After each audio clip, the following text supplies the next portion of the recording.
Satu, dua, tiga. Assalamualaikum warahmatullahi wabarakatuh. Selamat siang semuanya. Kami dari kelompok 7 ingin mempresentasikan hasil kerja kami dengan tema lapangan panas bumi topografi datar yang berlokasi di lapangan panas bumi Kamojang. Next.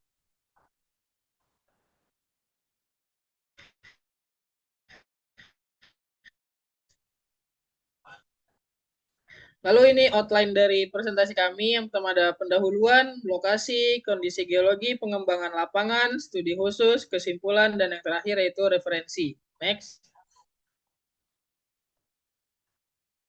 Lalu masuk ke pendahuluan. Lapangan pembangkit listrik tenaga panas bumi Kamojang terletak 42 km arah tenggara Kota Bandung, Jawa Barat. Lapangan ini membentang pada deretan Gunung Api Rakutak, Guntur, dan terletak 1.400 sampai 1.800 meter di atas permukaan laut. Lapangan Kamojang memiliki reservoir dengan tipe sistem dominasi uap. Bentuk manifestasi panas bumi di permukaan yang ada di lapangan ini terdiri dari kolam air panas, kubangan lumpur panas, tanah beruap, dan mata air panas yang tersebar di area Kamojang. Lapangan ini sudah melakukan produksi tahun 2023 hingga saat ini. Untuk melakukan pengembangan lapangan panas bumi Kamojang, hal yang dapat dilakukan adalah dengan melakukan identifikasi sistem panas bumi. Sistem panas bumi sendiri terdiri dari discharge area, reservoir, atau caprock, dan sumber panas atau heat source. Lanjut pada lokasi daerah lapangan panas bumi Kamojang yang terletak pada Kamojang. Lapangan panas bumi Kamojang ini terletak di Kampung Pangkalan, Kecamatan Ibun, Kabupaten Bandung, Provinsi Jawa Barat. Ketinggian bervariasi antara 1.400 hingga 1.800 meter di atas permukaan laut. Seperti yang terlihat pada gambar di samping, secara administrasi, lapangan panas bumi Kamojang terletak di Kecamatan Ibun yang berjarak 17 kilometer dari barat laut dan dari kota Garut atau 42 kilometer dari tenggara Bandung.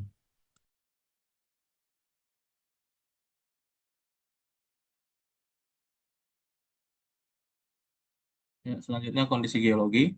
Yang pertama, lapangan panas bumi Kamojang terletak di Jawa Barat pada rantai dataran tinggi vulkanik yang memanjang dari Gunung Rakutak di barat hingga Guntur di timur pada ketinggian 1.500 meter dari permukaan laut.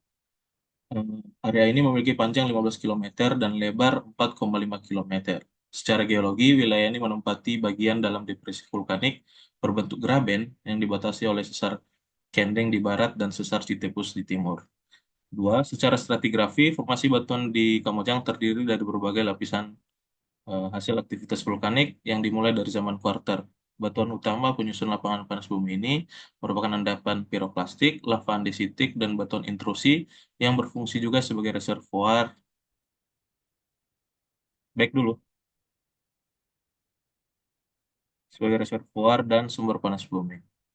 Reservoir panas bumi di Kamojang berasosiasi dengan struktur geologi berupa sesar-sesar yang memungkinkan terjadinya migrasi fluida panas ke permukaan.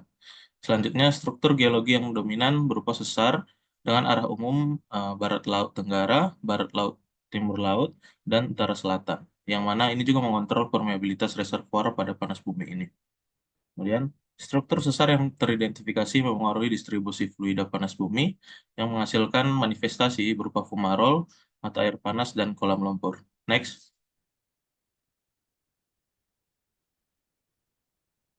Berdasarkan sumber, telah dilakukan studi tentang pemodelan geofisika menggunakan metode gaya berat. Dan hasil studi ini menunjukkan bahwa reservoir panas bumi Kamojang itu terletak di bagian utara dan juga di bagian selatan. Dan diketahui bahwa densitas batuannya itu sekitar 2,5 sampai 2,7 gram per sentimeter kubik. Reservoir ini berada pada kedalaman 700 meter di bawah permukaan. Selain reservoir, diketahui juga heat source-nya, yang dimana ini terletak pada bagian tengah dan densitasnya sekitar 2,8 gram per sentimeter kubik pada kedalaman 4.000 meter. Kamojang menjadi salah satu lapangan panas bumi pertama yang dikembangkan secara komersial di Indonesia. Penelitian geofisika menggunakan metode gaya berat atau anomali Burger dan inversi 3D telah membantu mengidentifikasi reservoir geothermal pada kedalaman 700 hingga 1.500 meter. Sumber panas utama diperkirakan berada pada kedalaman lebih dari 4.000 meter. Next.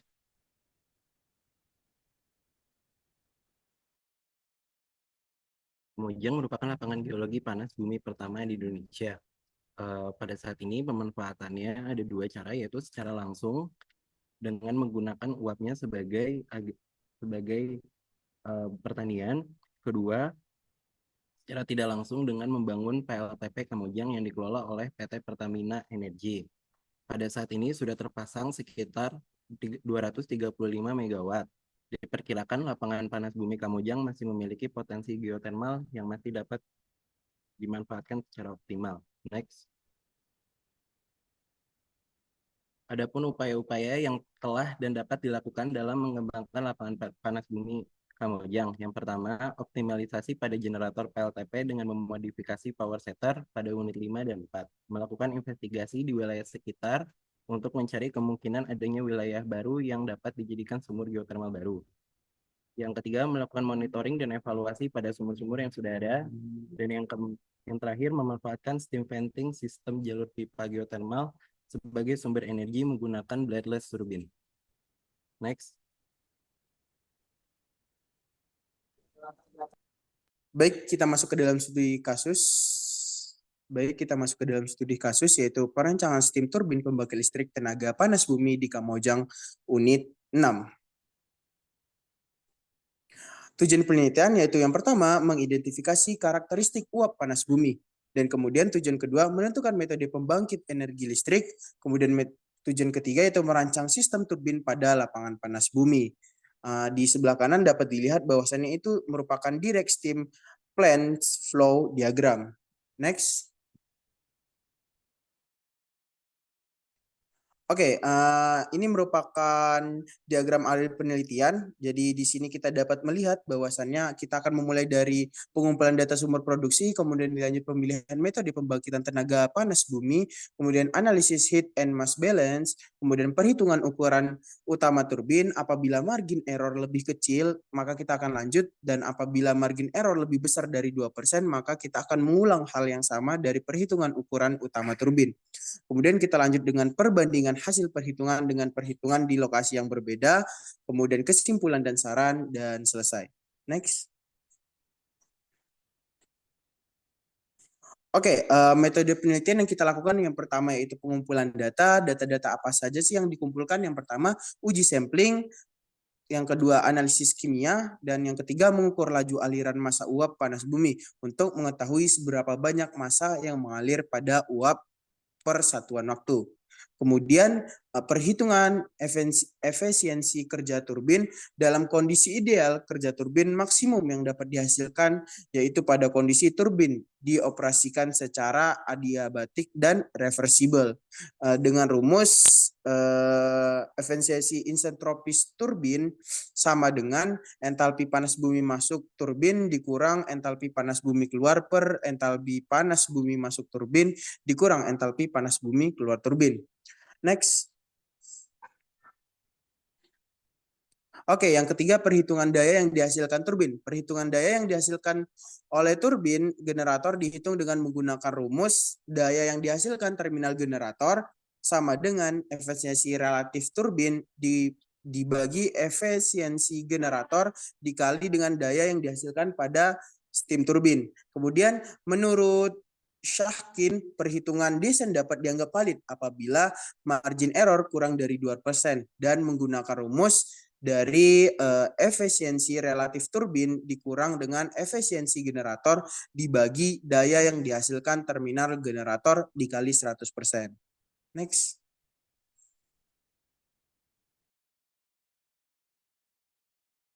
Hasil dan pemasaran.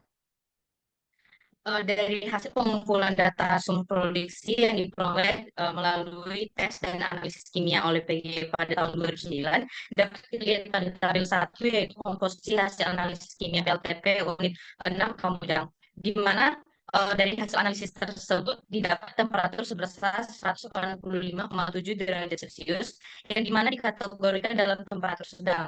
Hal ini ditentukan menggunakan klasifikasi reservoir dan asumsi-asumsi yang digunakan dalam estimasi potensi energi panas bumi pada tabel yang kedua.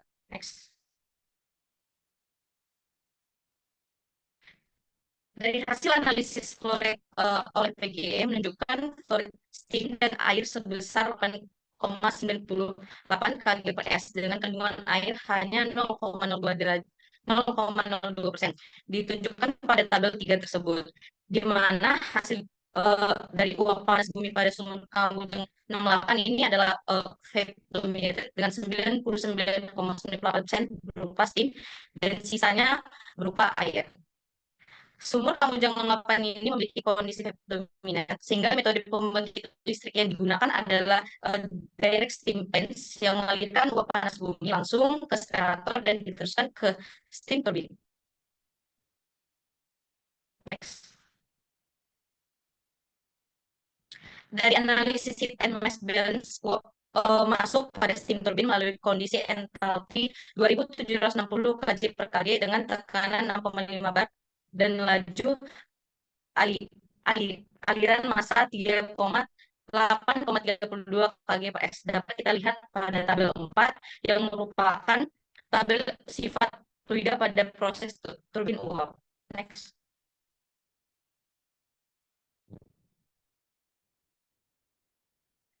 Pada gambar 8 yaitu proses flow diagram hasil perhitungan analisis heat and mass balance pada daerah kerja steam turbin yang menggambarkan kondisi uap panas bumi sebelum dan setelah melewati steam turbin, di mana efisiensi dalam relatif turbin yang diperoleh melalui perhitungan efisiensi dalam relatif turbin, daya yang dihasilkan pada terminal generator, margin error yang diperhitungkan dapat sebesar 0,687 dan daya yang dihasilkan pada terminal generator sebesar 3,21 MW. Karena margin oleh perhitungan kurang dari 2%, maka di next.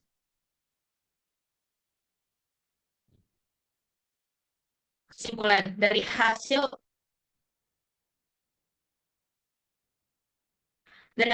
penelitian yang dirancang steam turbin pembangkit listrik tenaga panas bumi di Kamojang ini menunjukkan bahwa sumur Kamojang 68 menghasilkan uap panas bumi dengan tipe volumeter, sehingga metode pembangkit yang dipilih adalah direct steam plants. Daya pembangkit listrik mencapai 3,2 MW dengan tekanan 6,65 bar yang masuk dalam steam turbin.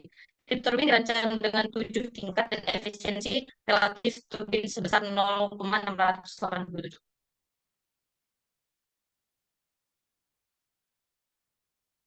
Next.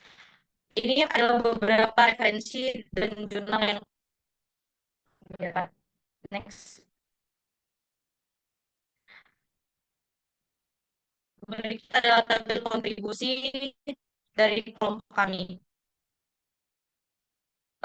Sekian dan terima kasih untuk presentasi tugas kami. Jika ada kesalahan atau salah kata, mohon maaf. Terima kasih.